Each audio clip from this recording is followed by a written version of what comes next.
Good morning friends, मैं अनुज Mishra दयासा classes YouTube channel में आपका स्वागत है। आज हम लोग बात करेंगे इस वीडियो के माध्यम से झारखंड के एक बहुत महत्वपूर्ण विषय के बारे में, जिसे झारखंड के हर निवासी को यह जानना अति आवश्यक है और एग्जाम की दृष्टि से यह बहुत महत्वपूर्ण है। हाँ दोस्तों, मैं बात कर रहा हूँ संथाल परगना एक्ट 1949 के बारे में, यानी SPT act, Santhal Pargana tenancy act 1949 के बारे में मैं बात कर रहा हूं। और हाल ही में जेपीएससी का एग्जाम होने वाला है और झारखंड के तमाम एग्जाम जो कॉम्पिटिटिव एग्जाम है में यह महत्वपूर्ण स्थान रखता है, इसलिए इसे समझना बहुत जरूरी है।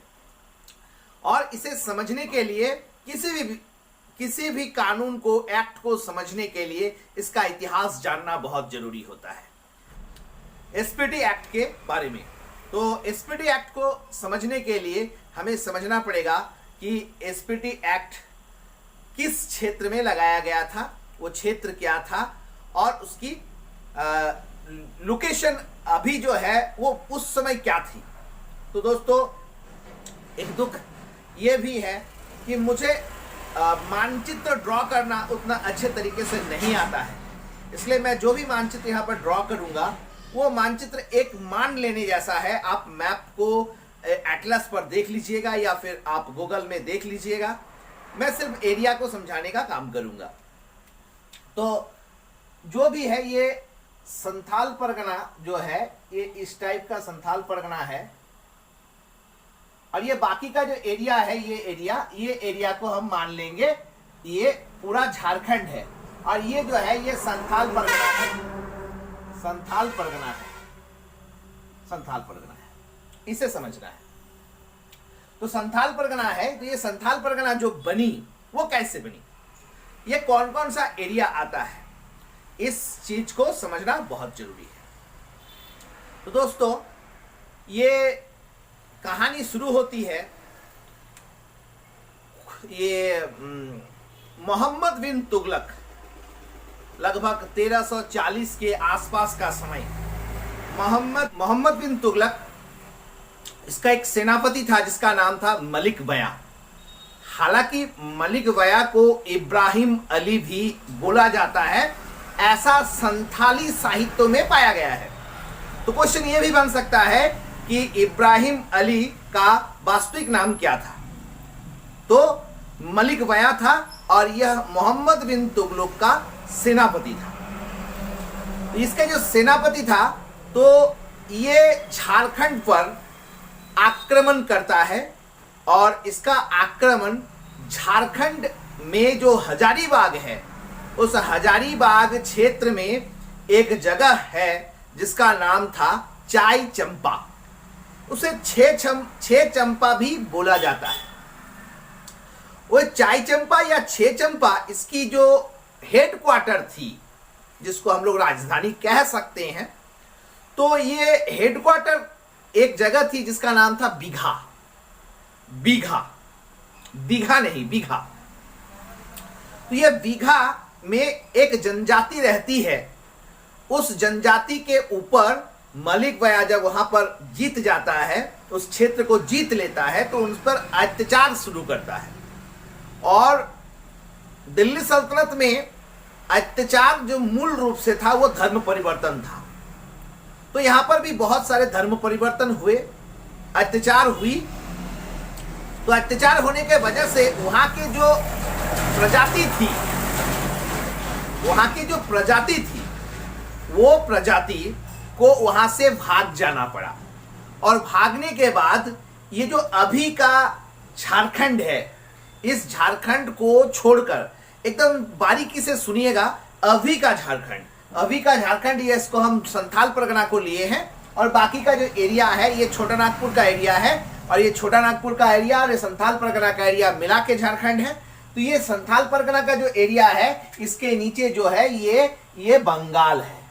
तो ये छह चंपा और या चाय चंपा से जो लोग भाग के चले आए वो बंगाल के इस इलाके में चले आए।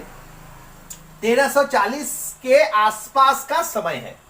तो ये जो लोग यहां से चले आए, तो ये जाति जो थे छह चंपा में जो थी, या फिर जिसको हम लोग चाय चंपा बोलते हैं, यही जाति संथाल है। तो ये लोग यहां पर भाग के चले आते हैं, लेकिन बहुत दिनों तक ये लोग इस एरिया में नहीं रह पाते हैं, तो उन्हें मजबूरन इस एरिया में प्रवेश करना पड़ता है। ये लोग इस एरिया में लगभग 200-250 साल तक जीते। 200-250 साल नहीं बोलेंगे, मुगल के पीरियड तक ये लोग यहाँ पर किसी तरह से जीते रहे, लेकिन उनके ऊपर जो वहाँ पर भी वो लोग नहीं रह पाए। कुछ सिचुएशंस ऐसी बनी, कुछ कारण ऐसा बना कि वे लोग नहीं रह पाए वहाँ पर, और यहाँ पर प्रवेश कर जाते हैं। यहाँ पर जब प्रवेश कर जाते हैं तो यहाँ के जो पहले के रहने वाले निवासी थे, पहले वो मूल निवासी के साथ, मान लीजिए मूल निवासी जो भी है, नाम बताएंगे अभी, ये मूल निवासी के साथ ये जो निवासी है, इनके बीच में टकराव शुरू हो जाता है। ये तो पता चला ये लोग खुद शोषित हैं, मजबूर हैं, और किसी कारण यहाँ से भाग के आए हैं और अपना जीवन बसर कर रहे हैं। और फिर यहाँ से जब इनको भागना पड़ा तो ये इस एरिया में प्रवेश करते हैं, और इस एरिया में प्रवेश करने के बाद यहाँ के जो मूल निवासी होते हैं उनके साथ इसका टक्कर शुरू हो जाता है, संघर्ष शुरू हो जाता है। तो ये संघर्ष शुरू जब हो जाता है तो ये जो जाति है, ये जाति क्या है? ये जाति है पहाड़िया। ये इसी पहाड़िया जाति यहाँ की मूल जाति है। हालांकि पहाड़िया जाति दो भागों में बट गई है बाद में, एक माल पहाड़िया और एक सौर्य पहाड़िया। माल पहाड़िया, सौर्य पहाड़िया। हालांकि ये क्यों बटी है इसका भी एक स्टोरी है, तो मैं इस स्टोरी पर नहीं जाऊंगा क्योंकि मैं एसपीटी एक्ट समझा रहा हूं, इसलिए सिर्फ आप समझिए ये पहाड़िया जो है, माल पहाड़िया और सौर्य पहाड़िया, ये पहाड़िया थी, और ये पहाड़िया निवासी के साथ यहाँ के जो संथाल थे उनके साथ संघर्ष शुरू हो जाता है, और ये संघर्ष लंबे समय तक चलता रहता है। तो दोनों के बीच में संघर्ष होता है। धीरे धीरे पहाड़िया की जनजाति जो है, पहाड़िया जाति जो है, उसके तुलना में संथाल की जनजाति बढ़ने लगती है, आबादी उनकी ज्यादा हो जाती है कालांतर में 200-250 साल तक, और ये संघर्ष चलता रहता है। अब बात शुरू होता है कि इस संघर्ष को मिटाने के लिए क्या किया जाए। उस समय झारखंड अंग्रेजों के नजर में आ चुका था। मैंने सीएनटी एक्ट में बताया है बहुत कुछ, आप सीएनटी एक्ट के वीडियो को भी देख सकते हैं। तो झारखंड इस समय अंग्रेजों के नजर में आ चुका था।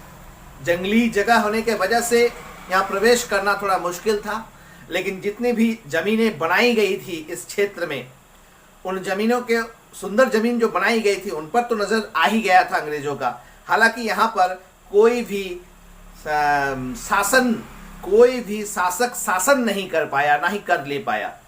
जो भी कर पाए हैं थोड़ा बहुत वो अंग्रेज किए, तो अपने दम पे, अपने बुद्धिमानी के दम पे। मैं अंग्रेज की तारीफ नहीं कर रहा हूं, मैं उनकी बुद्धिमानी, उसने कैसे कैसे बुद्धिमानी का प्रयोग किया है मैं उनको बता रहा हूं। हालांकि हर दृष्टि से अंग्रेज हम लोगों के लिए नुकसानदेह ही रहा है। तो ये जो संथाल परगना इस क्षेत्र में पहुंच गया, पहाड़िया और माल पहाड़िया, सौर्या पहाड़िया, दोनों के बीच में जो संघर्ष स्टार्ट हो जाती है, तो संघर्ष चलता रहता है।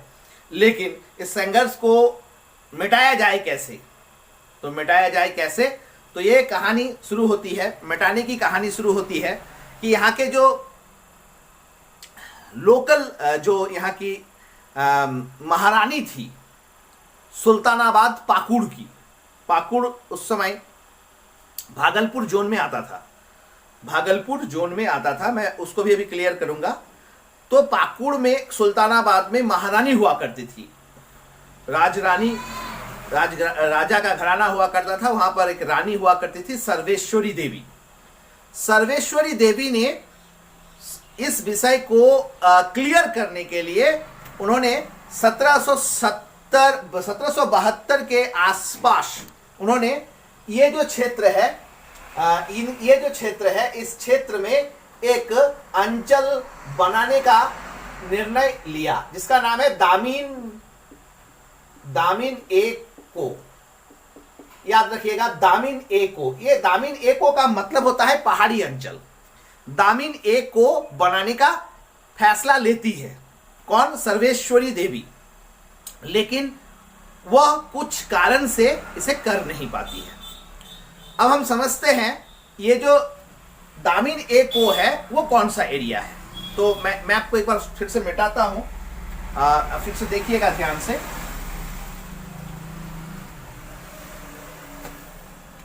ये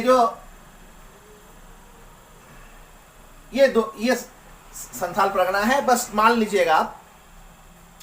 इसमें राजमहल की जो पहाड़ियां है, ये राजमहल की ऐसी एक पहाड़ियां है, राजमहल की पहाड़ियां, ये राजमहल की पहाड़ी है।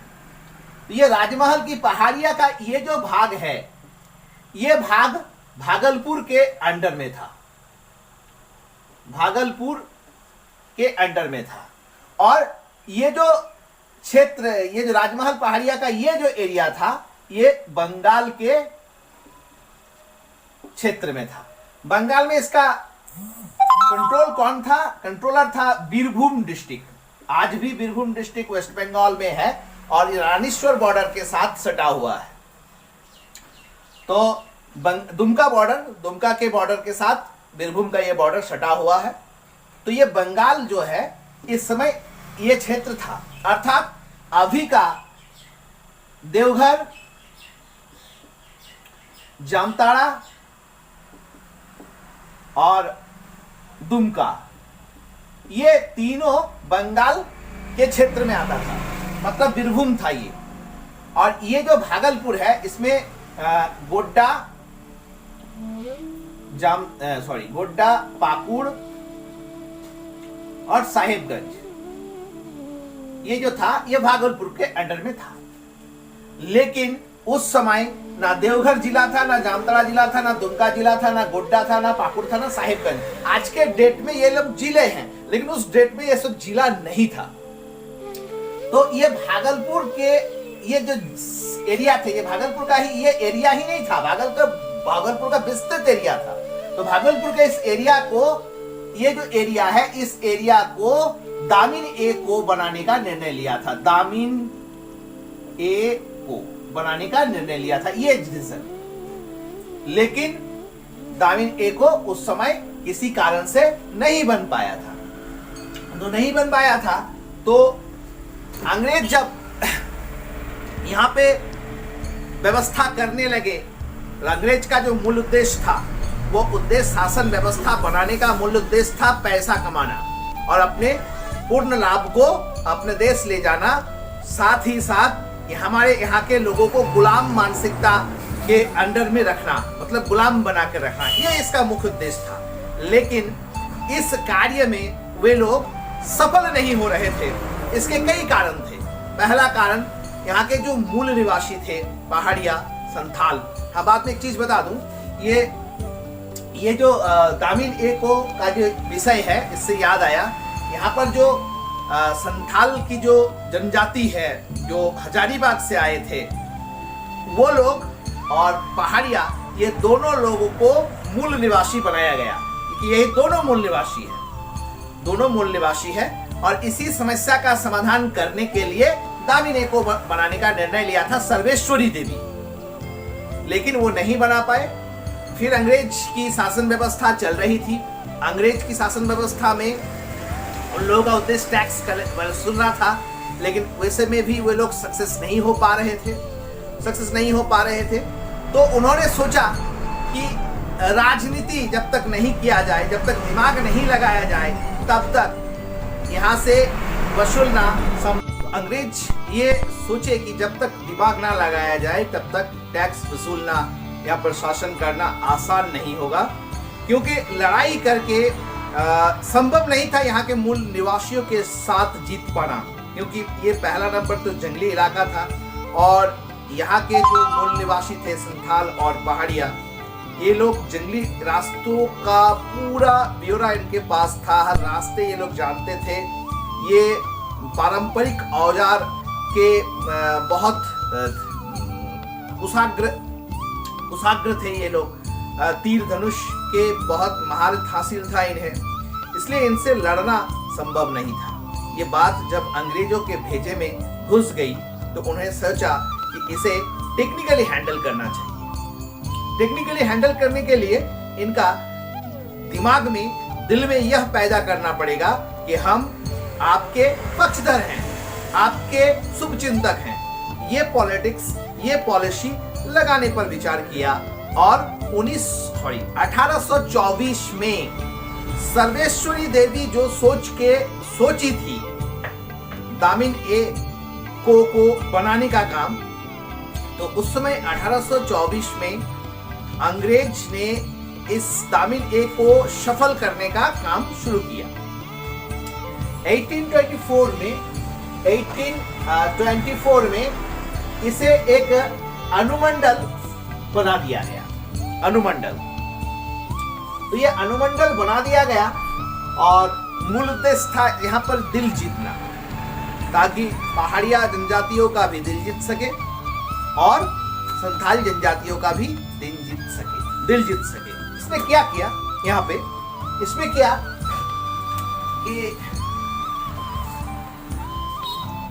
ये पहाड़ की जो भूमि है, पहाड़ की, तो ये पहाड़ की भूमि, ये जो पहाड़ के ऊपर जो भूमि है, ये भूमि पर पहाड़िया रहेंगे, पहाड़ियों का है, पहाड़ियों का है। और इसके जो फुट पॉइंट्स जो है, फुट एरिया जो है, ये संथाल की भूमि होगी। इस तरह से बंटवारा कर दिया गया और यह दिमाग में लाया गया कि ये भूमि को तैयार करे, भूमि तो लेंगे हम ही, इसलिए भूमि को तैयार करने के लिए इन्हें दामिन ए को का निर्माण किया, भूमि का बंटवारा किया। पहाड़ियों को भूमि, ऊपर वाली भूमि मिली और नीचे वाली भूमि जो है वो संथालों के लिए बनी, संथालों के लिए हुई। ये राजनीति, ये पॉलिटिक्स खेला गया दोनों के साथ, अंग्रेज खेले। उस समय भारत में ईस्ट इंडिया कंपनी की राज हुआ करती थी। ब्रिटिश गवर्नमेंट अभी तक आई नहीं थी। मैंने सीएनटी में भी ये बात बताई है कि सीएनटी को दो दृष्टि से देखना है, या फिर एसपीटी को भी दो दृष्टि से देखना है। एक जब ईस्ट इंडिया कंपनी का राज किया करती थी और एक बार ब्रिटिश गवर्नमेंट राज किया करती थी। तो चलिए मिलते हैं फिर हम लोग उस पॉइंट पे। तो ये हो गया। तो यहाँ पर जो पॉलिटिक्स इसने चाला, पॉलिटिक्स जो इसने खेला, जो दमन चक्र धीरे धीरे शुरुआत हुई इस एरिया में, तो ये दमन चक्र जो है ये धीरे धीरे यहाँ के लोगों के दिमाग में, दिल में, समझ में आने लगा। यहाँ पर बाहरी लोग आने लगे, बाहरी लोग यहाँ बसने लगे और धीरे धीरे इस बात को यहाँ के लोग समझना स्टार्ट कर दिए। और देखते ही देखते अंदर ही अंदर में यहाँ पर विद्रोह का रूप लेने लगा। और विद्रोह का रूप जब ले लिया तो विद्रोह जो शुरुआत हुई 1855-56 में, जिसको हम संथाल विद्रोह कहते हैं, हुल कहते हैं, संथाल हुल कहते हैं, ये पूरे झारखंड में तहलका मचाया, उस एरिया में तहलका मचाई, यहां तक कि यह न्यूज दिल्ली तक पहुंच गई। उस समय जो मुख्य लोग थे ईस्ट इंडिया कंपनी के, उनके कानों तक पहुंच गई। भयानक आंदोलन हुआ था, पूरा अंग्रेज हिल चुका था।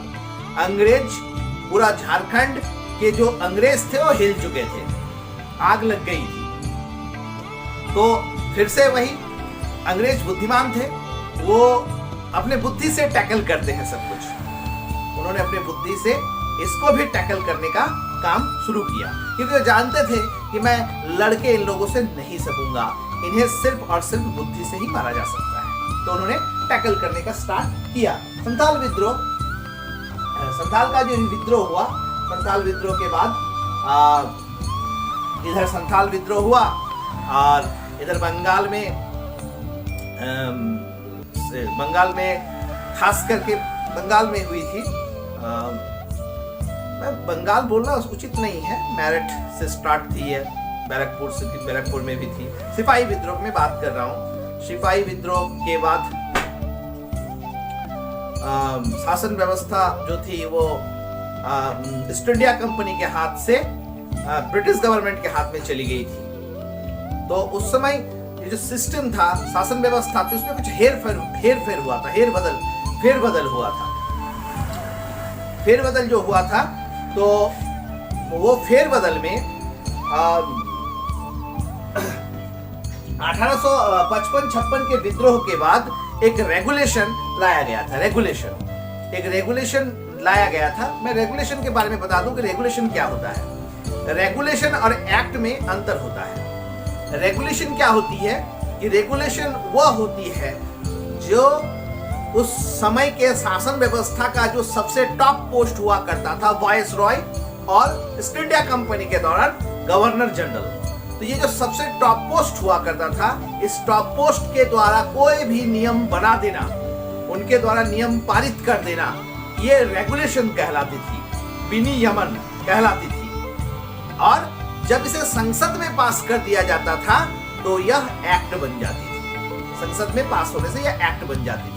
तो उस दौरान 1856 के उस विद्रोह के दौरान एक रेगुलेशन आया, रेगुलेशन 37। इस रेगुलेशन 37 में एक रेगुलेशन में क्या बनाया गया, इस एरिया को नॉन रेगुलेशन एरिया घोषित कर दिया गया। पहला पॉलिटिक्स, नॉन रेगुलेशन एरिया का मतलब कि अगर केंद्र में बैठा, सेंटर में बैठा मुख्य आदमी, मेन आदमी, वाइस रॉय या फिर गवर्नर जनरल, मैं फिर से बताता हूं, गवर्नर जनरल उस समय समाप्त हो जाती है जब कंपनी समाप्त हो जाती है, और ब्रिटिश गवर्नमेंट के शुरुआत से ही शुरू होती है वाइस रॉय। तो दोनों टॉप मोस्ट पोस्ट थे। तो वो टॉप पोस्ट पर कोई भी नियम अगर वो रेगुलेशन पास करती है तो इस एरिया में वह नियम लागू नहीं होगी, इसलिए इसे नॉन रेगुलेशन एरिया कहा गया और बना दिया गया नॉन रेगुलेशन एक्ट। और यहाँ पर लिखा गया कि यहाँ पर कोई भी बाहरी आदमी का प्रवेश नहीं हो सकता है, कोई भी बाहरी आदमी यहाँ प्रवेश नहीं करेंगे। सिर्फ किसे छोड़ दिया गया, ईसाई मिशनरियों को छोड़ दिया गया, क्योंकि यह अंग्रेज की चाल थी।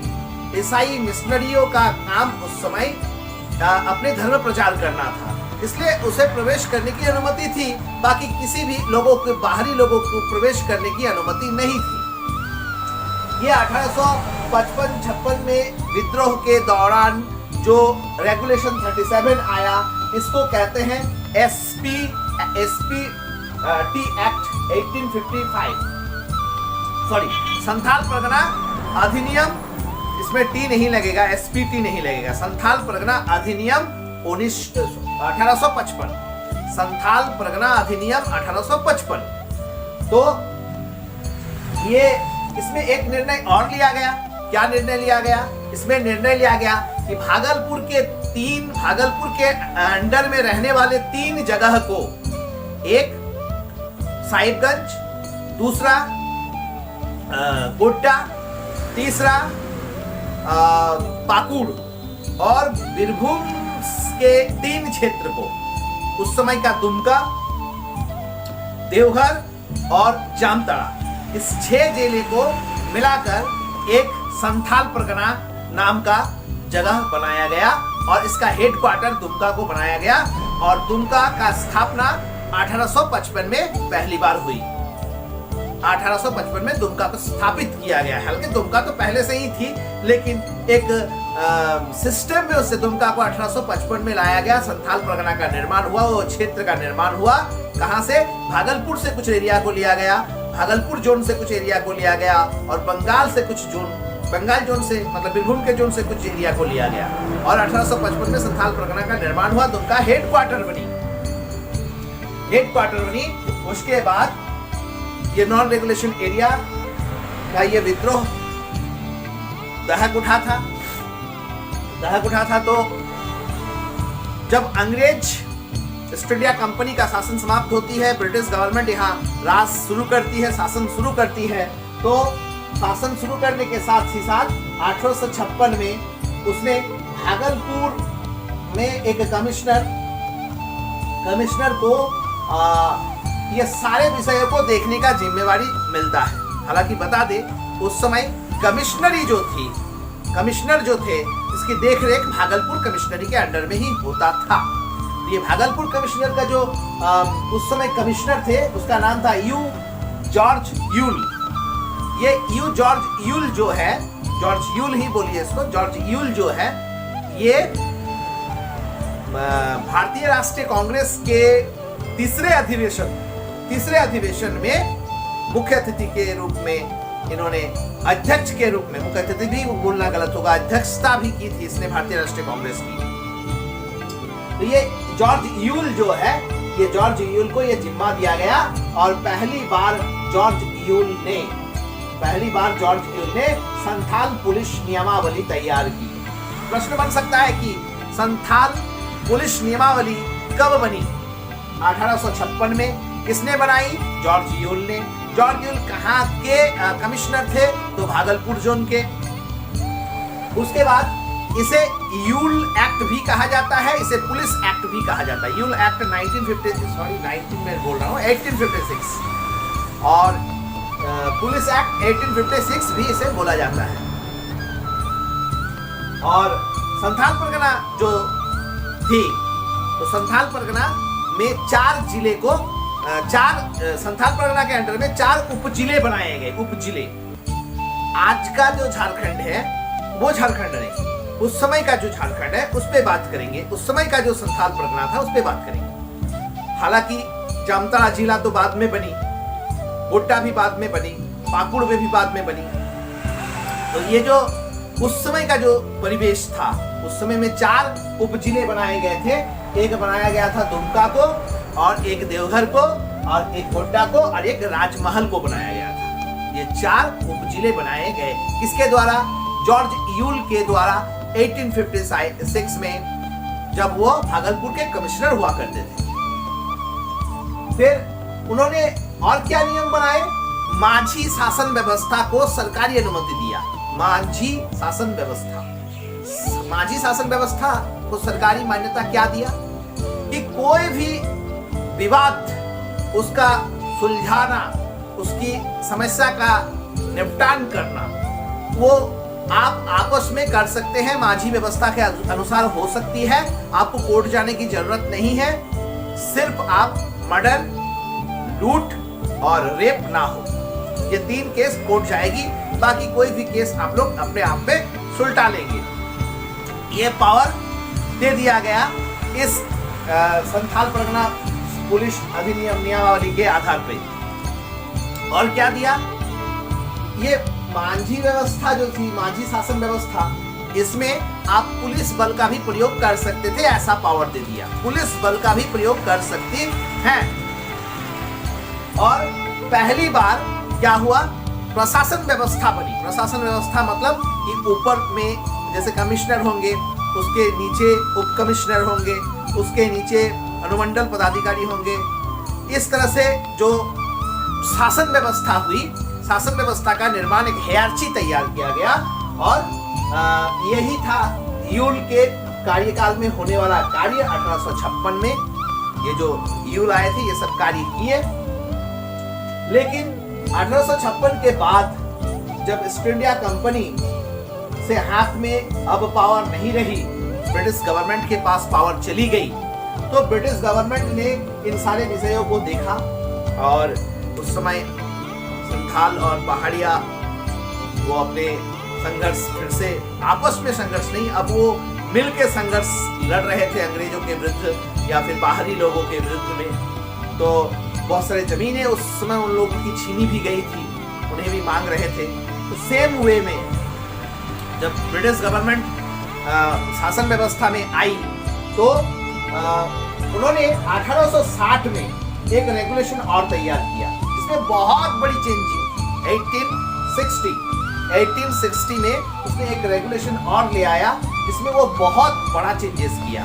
सबसे पहले झारखंड का जो एरिया है उस एरिया को उसने छोटा किया किस आधार पर कि जिस एरिया में ये दोनों जाति नहीं थे, पहाड़िया और संथाल नहीं थे, उस एरिया को उसने काटना स्टार्ट किया और संथाल परगना को छोटा कर दिया। यानी संथाल परगना का साइज और बड़ा हुआ करता था, इसे काट दिया गया 1860 में रेगुलेशन 10 के आधार पर, रेगुलेशन 10 के आधार पर काट लिया गया। नंबर 2, यहाँ पर एक और चेंजेस लाया कि बाहरी लोग यहाँ पर आ सकते हैं, लेकिन कुछ नियम एवं शर्तों के साथ। यानी इसके पहले जो यूल ने जो लॉ तैयार किया था, यूल ने, और उससे पहले जो रेगुलेशन 37 था, रेगुलेशन 37 जिसको हम लोग 1855-56 में जो एसपी नहीं बोलेंगे, संथाल परगना अधिनियम आया था, उसमें इसे नॉन रेगुलेशन एरिया घोषित किया था। लेकिन 60 में से संशोधन करके बाहरी लोगों को आने की अनुमति दी गई, लेकिन कुछ कंडीशंस, टर्म्स एंड कंडीशंस के साथ। और क्या हुआ कि यहाँ पर आदिवासियों का सुरक्षा का जिम्मेवारी सरकार लेगी, अंग्रेज लेगी। ये हो जाने के बाद यहाँ पर क्या हुआ कि यहाँ पर फिर से शासन व्यवस्था चलने लगी। लोगों को ये नियम समझने में थोड़ा सा जैसे जैसे समझता गया, विरोध शुरू हुआ फिर से, क्योंकि बहुत अच्छा नियम नहीं बनाया गया था। जब इस विषय की जानकारी ब्रिटिश गवर्नमेंट को लेने की जरूरत पड़ी, तो उन्हें लगा कि एक कमेटी तैयार किया जाए और इस विषय वस्तुओं को समझना स्टार्ट किया जाए। तो उन्होंने एक एक्ट पहले लाया, 1872 में एक एक्ट ले आया। यानी एक्ट कहाँ ले आया? सबसे पहले 1772-73 में सर्वेश्वरी देवी के जो इच्छा थी उसके अनुसार एक दामिन ए को बनी, फिर 1824, फिर 1855-56, फिर 1856, फिर 1860, फिर 1872। 1872 में सबसे पहले इसमें क्या बनाया? एक संथाल परगना सेटलमेंट रेगुलेशन बनाया। Santhal Pargana settlement regulation, Santhal Pargana settlement regulation, इसमें क्या हुआ? इसमें सभी को परिभाषित किया गया। रैयत कौन है, उसकी पावर क्या है, उसकी सीमाएं क्या है, जमींदार कौन है, उसकी सीमाएं क्या है, उसका पावर क्या है, और किसान क्या है, सबको बारी बारी से परिभाषित किया गया, सीमाएं बांध दी गई 1872 ईस्वी में। फिर इस पर कुछ समय काम किया, ये इस पर शासन व्यवस्था चली, लेकिन सफलता उतना अच्छा नहीं था। फिर 1886 में 1886 में इस SP Santhal Pargana rent regulation ले आया। रेंट रेगुलेशन लाने का उद्देश्य था कि ये जो लंबे समय से अंग्रेज करते आ रहे हैं, तो एक प्रकार की सेवा हो रही थी, लेकिन अंग्रेजों को मिल कुछ नहीं रहा था। तो अंग्रेज एक्चुअल उनका मूल उद्देश्य था कर वसूलना और शासन व्यवस्था करना। जब मिल नहीं रहा था तो उन्हें लगा कि हमें थोड़ा कड़ा रुख अख्तियार करना चाहिए, और इसी के आधार पर उन्होंने 1886 में एक कठोर कानून लगान वसूलने के लिए लाया, जिसका नाम था Santhal Pargana rent regulation. Santhal Pargana rent regulation, इसमें इन्होंने क्या लेना चाहा? इन्होंने टैक्स लेना चाहा, लेकिन इसमें भी वो सफलता हासिल नहीं हुई। विद्रोह हो रहा था, चारों तरफ आवाजें उठने लगी, ब्रिटिश गवर्नमेंट को इंफॉर्मेशन मिली और ब्रिटिश गवर्नमेंट ने इसका मूल चीजों को जानने का प्रयास करने लगा। और उन्होंने 1905 में एक कमेटी का गठन किया। बहुत इंपॉर्टेंट है दोस्तों ये कमेटी का नाम, जिसका नाम है huge Macpherson committee. Huge Macpherson committee. ये ह्यूज मैकफर्सन कमेटी का जब गठन हुआ 1905 में, तो इन्होंने रिपोर्ट जो प्रस्तुत किया, इस रिपोर्ट में पाया गया कि सच में यहाँ के जो मूल निवासी है उनके साथ अन्याय हुई है, और ये जो हमारा नियम है SP Santhal Pargana rent regulation, ये रेंट रेगुलेशन इस पर और बोझ हो जाएगा। इसलिए 1907 में ये संथाल परगना रेंट जो रेगुलेशन था उसको संशोधित किया गया 1907 में। और साथ में करने के बाद इसमें भी बहुत ही अच्छा व्यवस्था नहीं बन पाई। अंग्रेज के जो कार्य पद्धतियाँ थी इसमें संथाल और पहाड़िया नाखुश थे, खुश नहीं हो रहे थे। तो एक और अंग्रेज को बुलाया गया जिसका नाम था मिस्टर गैंजर्ड। मिस्टर गैंजर्ड कमेटी का निर्माण फिर हुआ 1932 में। इसी को अभी झारखंड में डोमिसाइल नीति कहते हैं, डोमिसाइल कहते हैं। गैंजर्ड 1932 को गैंजर्ड कमेटी का निर्माण हुआ और गैंजर्ड कमेटी ने 1935 में ब्रिटिश गवर्नमेंट को अपना रिपोर्ट जमा कर दी। 32 में गठन, 35 में रिपोर्ट जमा कर दिया गया। जब 35 में रिपोर्ट जमा कर दिया गया तो गैंजर्ड कमेटी के अनुसार ही एक नियम तैयार हुआ, SPT act, Santhal Pargana tenancy act 1949। इसे ही कहा जाता है संथाल परगना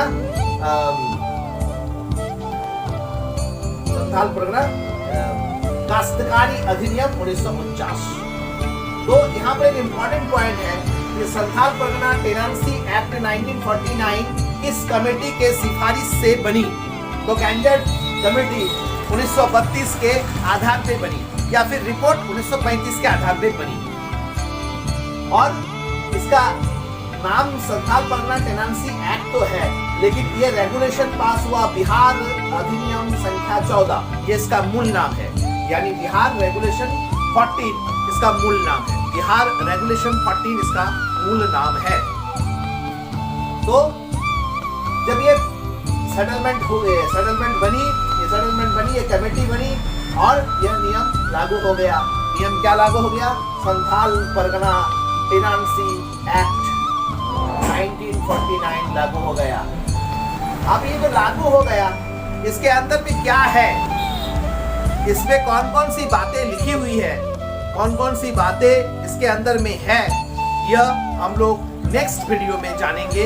हालांकि मैं इस वीडियो में इतना बता दूं कि इसमें 9 अध्याय, 72 सेक्शन और 2 अनुसूचियां हैं।